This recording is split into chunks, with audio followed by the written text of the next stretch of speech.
Hey Rad Reelers, JC here with Rad Reeling Fishing. I'm going to show you guys how I built the kayak rack real quick while I'm over here.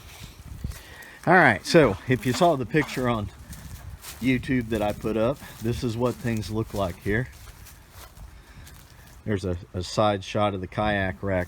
So basically what I did is I took the Predator PDL, I put it down on the ground right up tight to the fence, and that way I was able to determine where the kayak was positioned, how long that I needed to make the support pieces.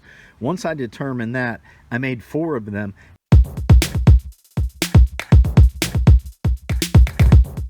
And I just set them down on top of the brace that's on the fence. I set it on there, and I put these bottom ones, they're up on a slight angle. They're tilted up just a little bit.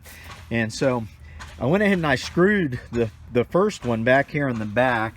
I screwed it on with 4 screws, 2.5 inches long, galvanized deck screws, and that's plenty of support to hold that on there. So I screwed it on there, and I got the angle, and then I just measured up from the ground up to determine how high I needed the 2 supports that I was going to sandwich that in between.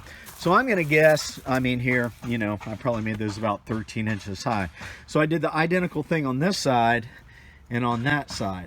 All right, so that's the first thing I did. I went ahead and I installed those 2. So then next, I took the top supports, all right, I held it up there, and it's got a little bit of an angle. The front is higher than the back. Let me get in a different position here.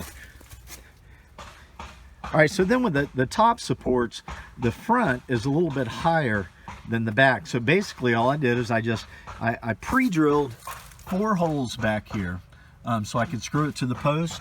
I held that top piece up there, got the angle on it that I wanted, and I went ahead and I just screwed it down onto that post. That's the first thing that I did. So I had that 2x4 just hanging there. Then I was able to take a shorter support piece, and I just cut a 45-degree angle on one end of it. Then I held this piece up to the main beam going across, and I marked it where it needed to be cut off, and I cut it off so that it would be flush with the top of that support. Let me take you around, I'll show you that. Come around over here. You can see how I cut that flush with that top support that comes across there. So once I got that cut out, I went ahead and drilled 3 holes here. I screwed it in here, made sure that it was nice and tight back on the fence. Then the next thing that I did is I made a support that goes from here down to the ground. That way that gives that 45-degree angle something to rest on. Makes it even, you know, stronger. I did put 1 screw here. My concern was that if I bumped that thing, you know, either way, sideways, that having that screw on that 45-degree angle would just split that 2x4. So I figured this would create good support here.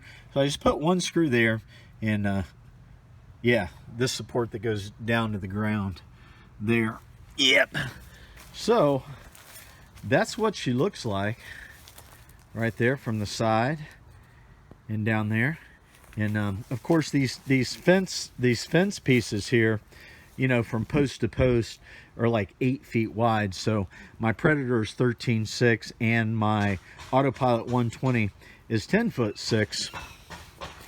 I haven't brought the Autopilot 120 over here yet, but I'm bringing that over today. So, well, that's how I made the kayak rack, you guys. Pretty simple. I didn't actually film it because I just wanted to get it done. I didn't have much time. I came over here with my tools. I actually used some leftover wood that my daughter had here at the house from a project. They had built something, they didn't want it anymore. She said, "Dad, just take that apart and use that wood." So I did, but let me give you a quick update on the kayak that was stolen, the 106 Sportsman powered by Minn Kota. The hull was stolen. I still have the motor in the seat. So I had to call Old Town the other day. I told you guys I was going to order some prop nuts and washers and extra shear pins. While I was doing that, I asked them how much it would cost to get just the hull for the 106 Sportsman powered by Minn Kota. I explained to them, well, they already knew. I'd called them and told them it was stolen. So she said that they didn't have an item number for just the hull, so she asked me to email her some information. I gave her all the information, the serial number of the kayak that got stolen, and I'm waiting to hear back from Old Town how much it's going to cost me to get a hull to replace it, because I mean, having an electric motor and a seat isn't doing me any good. At least if I can get a hull for it, I can probably you know, I'll make the decision. I'll either keep it and use it, or I can just go ahead and sell it, and I'll make a little bit of money on it. I won't make as much money on it as what I would have, because I got to buy another hull, right? And yeah, so that's the deal. And listen, you know, some of you guys made comments in the comments section, Old Town should, you know, send me a hull for free and all that. No, it's not Old Town's responsibility. Like, when my kayak gets stolen, it's not their responsibility to give me a kayak to replace you know, something that somebody stole. No, I'm not looking for a free handout here, you guys. You know, I'm willing to pay for the hull. And but anyway, that's the update on that. I keep looking on Craigslist and Facebook. I've called a few pawn shops.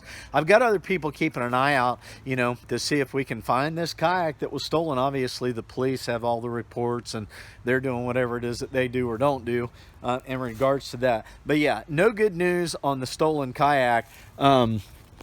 With this situation here, I am going to rig up, you know, some type of system where I can lock these up.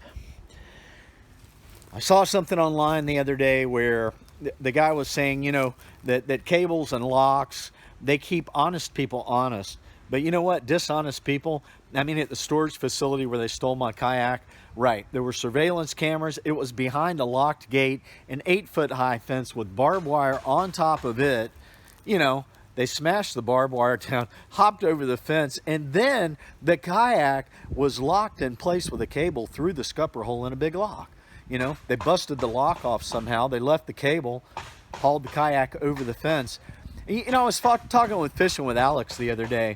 You know, he has the same type of kayaks, like the Autopilot 120, 136 or whatever, where they have the big hole in them for the electric motor. And he, you know, he thinks the way that I do, like, who's going to steal a kayak that has a big hole in it and it doesn't even have a seat? Well, apparently the people that stole my kayak, they didn't know that, you know, it had a big hole in it and it was missing a seat. Or maybe they did. What good is it to them? It's no good without them ordering a motor and a seat. So anyway, yeah, that was kind of my thinking, having it in the storage facility. You know, some of you guys, most of the comments that people made were really nice, and you know, we're genuine concern. JC, I'm sorry, that's awful. You know, thieves are thieves. They do terrible things. That sucks. I mean, people called them names. But you know what? Then there were other people that, like, blamed me. You know, that I was stupid for leaving the kayak out there in the open. Well, you know what? I was paying for surveillance, a locked gate, barbed wire fence, a cable locked kayak. You know, thieves are just thieves. All right, so what? Maybe I learned from my mistakes. I have moved my kayak somewhere else behind a privacy fence, and yeah, I'll do my best to get these guys locked up. And it is what it is. This is what I can afford.